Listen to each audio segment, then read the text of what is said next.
Fala pessoal, seguindo o nosso ciclo de entrevistas, hoje eu tô aqui com o Marcelo Paff. Ele é designer de efeitos visuais da Globo, já trabalhou com o Big Brother, tem atualmente no currículo mais de 35 produções audiovisuais, incluindo 2 novelas vencedoras do Emmy Internacional. O Marcelo ele acabou de sair do palco principal do Creative Week, e aí o que você sentiu da energia da galera, de todo o material que você separou?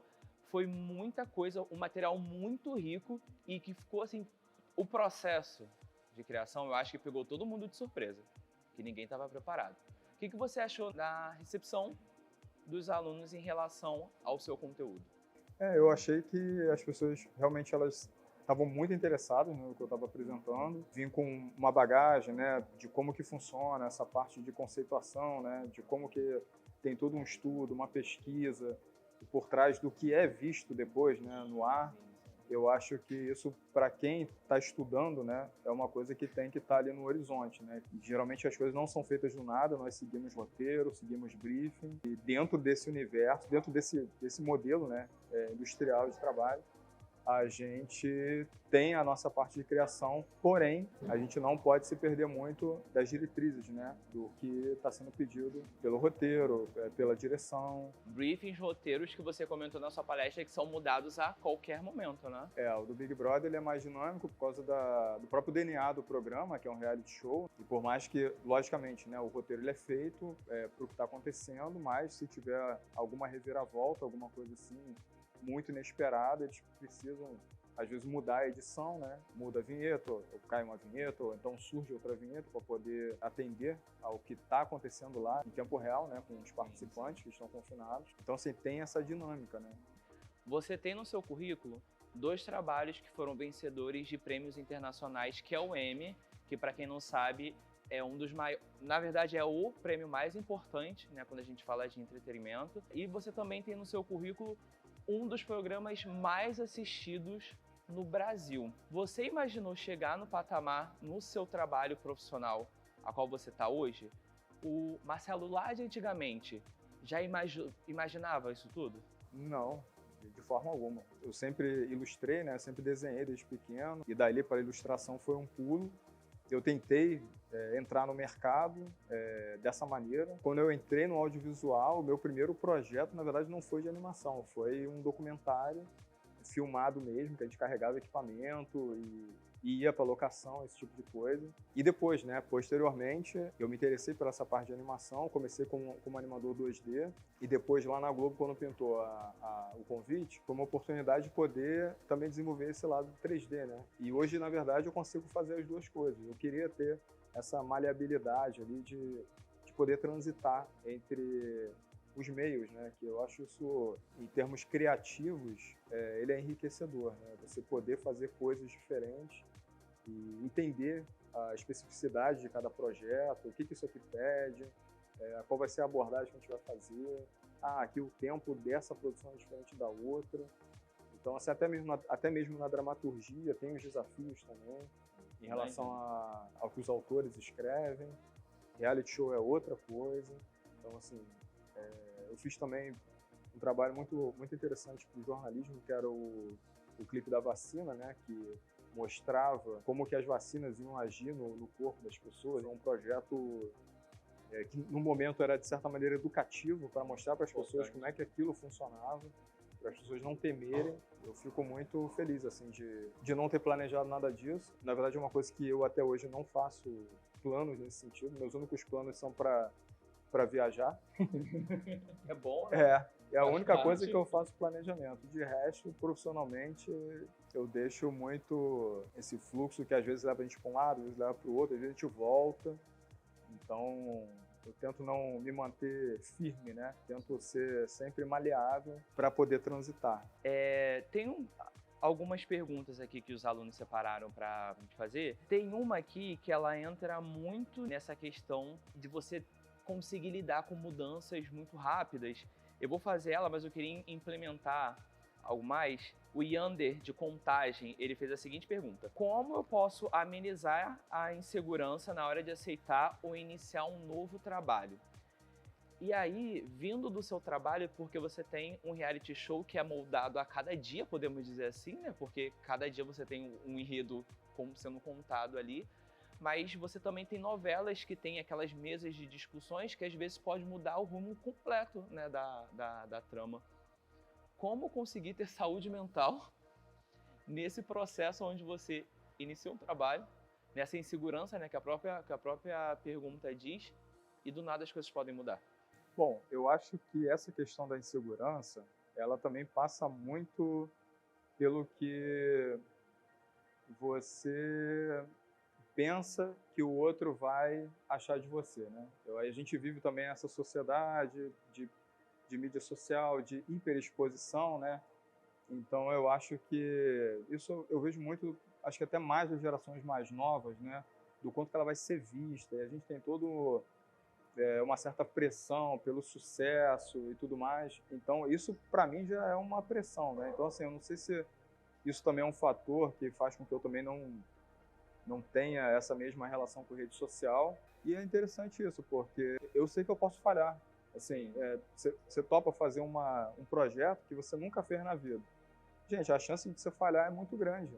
E também acontece de muitas vezes você fazer algum trabalho e o trabalho for muito bem sucedido, isso também ser cancelado, né? Como já aconteceu algumas vezes. E também o contrário. Então, assim, a gente nunca sabe muito bem o que vai dar, né? Mas a obra em si, ela anda por si própria, né? A gente não sabe o que vai acontecer com ela.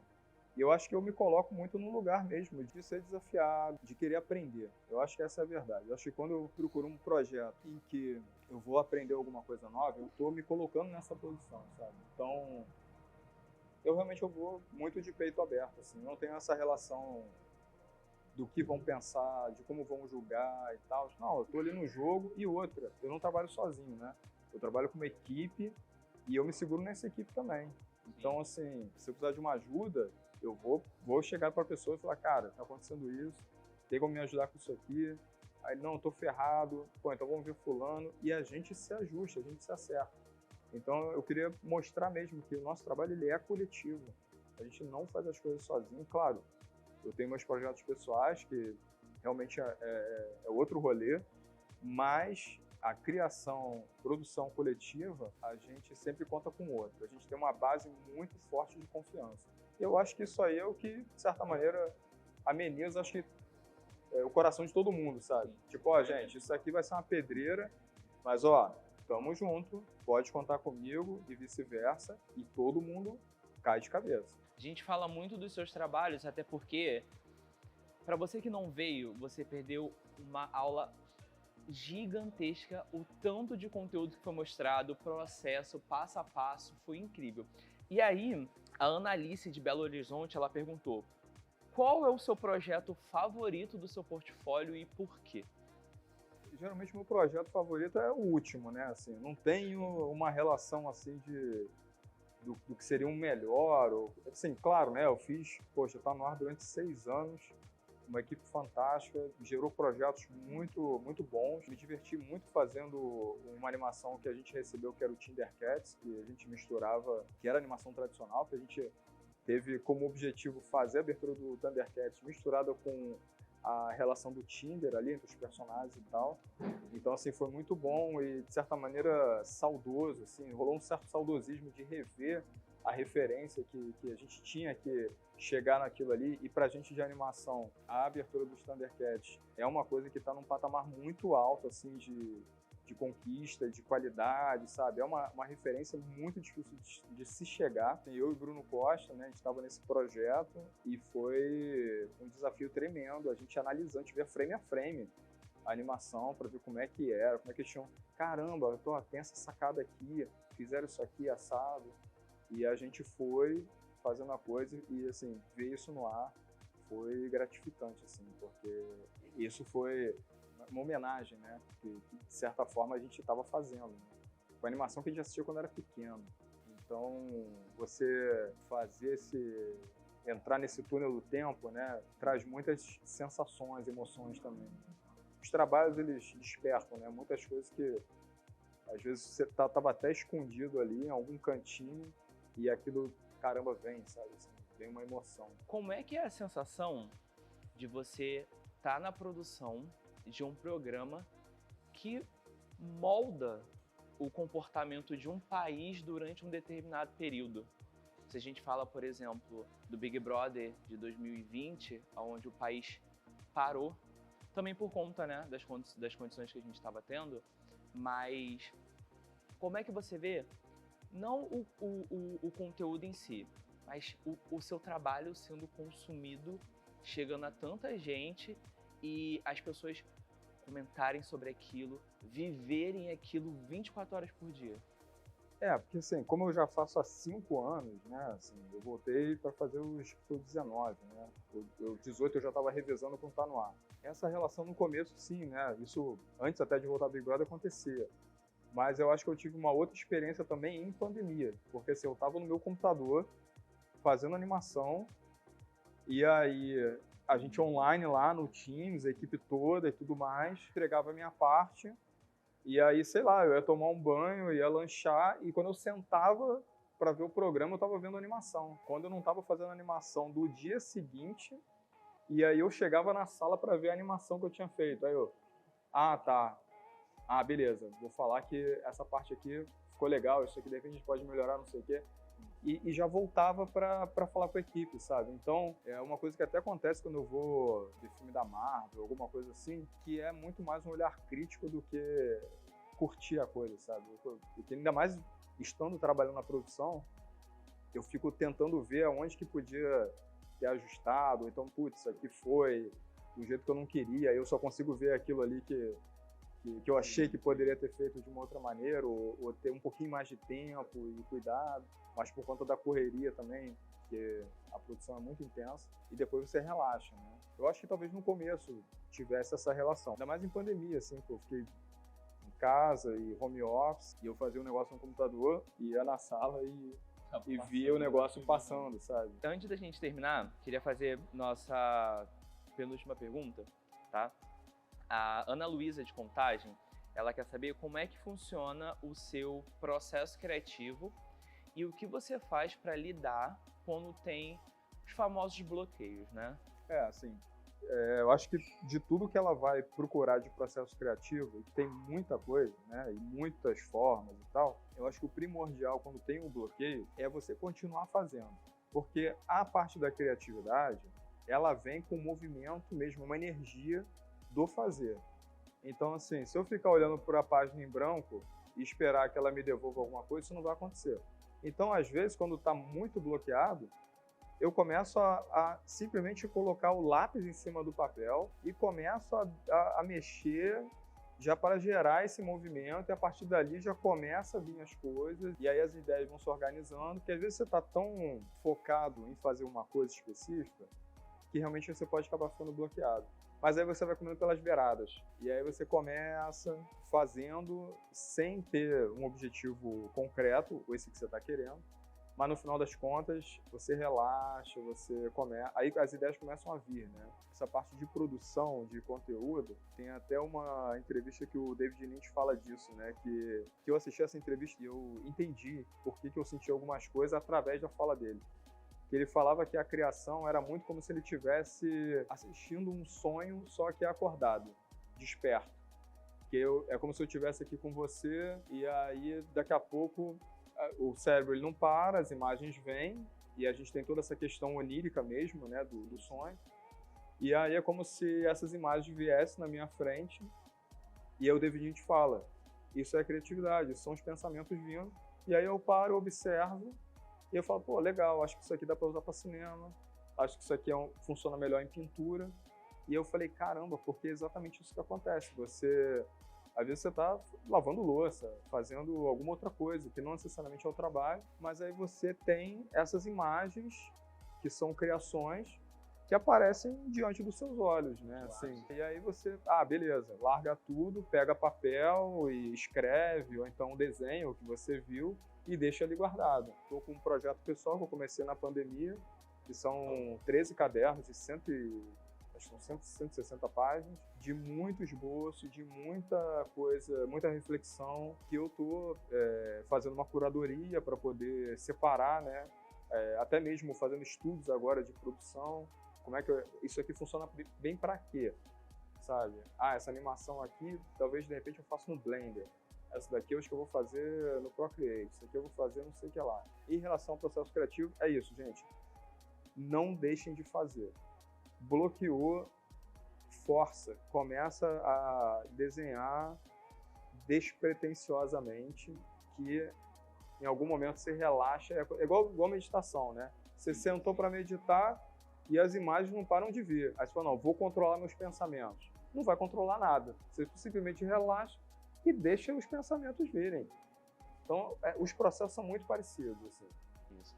Para a gente terminar agora, eu queria que você deixasse uma mensagem para o pessoal que vai acompanhar esse vídeo de casa, que esteja ingressando nessa área de produção de conteúdo, de VFX, ou que esteja com vontade, né, ou na dúvida ali, não sabe o que faz, porque estamos falando de um mercado muito competitivo, mas também estamos falando de um mercado em ascensão, né, um mercado muito grande que tem espaço, né, para todo mundo. Não, tem, porque essa área, né, do audiovisual, as pessoas realmente são bastante acolhedoras, né? Então, assim, todo mundo vem de uma história de perrengue para poder estudar, e dependendo da época, não tinha ainda YouTube, então você tinha que comprar livro, o material técnico para depois fazer o prático. Os cursos também, na época, né, de muita gente era bastante escasso. Eu, por exemplo, eu fiz um curso de animação no Sesc Tijuca, e a partir desse curso me interessei cada vez mais por animação 2D, né?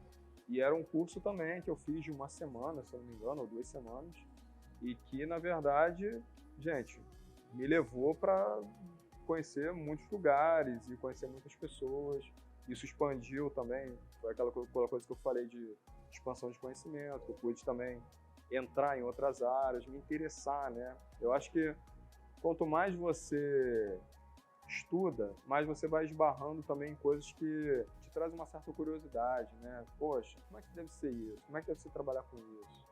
Eu fui, por exemplo, para o Parque Lage até com esse objetivo, né? Pô, vou sair completamente da minha área cinematográfica, televisiva, e vou para artes plásticas, para pintura, para desenho. Até tinha cadeira lá de cinema, mas a ideia era essa, era também ir para um outro campo, que também esses campos eles dialogam, e essa experiência da arte plástica, ela se complementa também com o audiovisual, né? Porque é a minha pesquisa, desenho, pintura, cinema, e o campo onírico também, cada vez mais eu tenho estudado.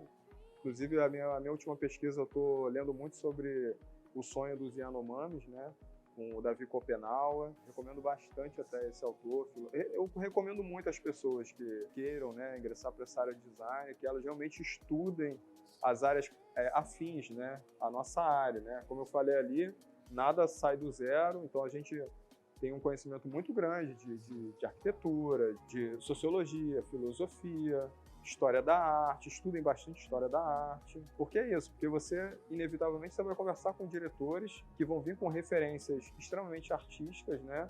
E às vezes você pensa, mas o diretor do audiovisual, tá, mas olha só, essa cena que ele está fazendo é baseado nessa pintura do Monet, é baseado nessa pintura desse artista ou dessa artista X. Estudando pintura, você está fazendo também essa aproximação com esse diretor, entendeu? Ele vai te ver e falar, caramba, esse cara conhece de pintura, pô, que legal. Vamos discutir então essa cena, o que você acha disso? O que você acha? Sabe? Então, assim, você abre o leque de opções, sabe? O conhecimento nunca é demais. Até o que você não vai ser usado, aquilo vai ser guardado e em um momento vai sair. Galera, então é isso. Eu espero que vocês tenham gostado. Não esqueçam de curtir, comentar o vídeo e, obviamente, se inscrever no nosso canal se você ainda não é inscrito. Marcar o sininho para acompanhar todas as novidades do nosso canal no YouTube. Até a próxima. Tchau! Tchau, gente. Obrigado.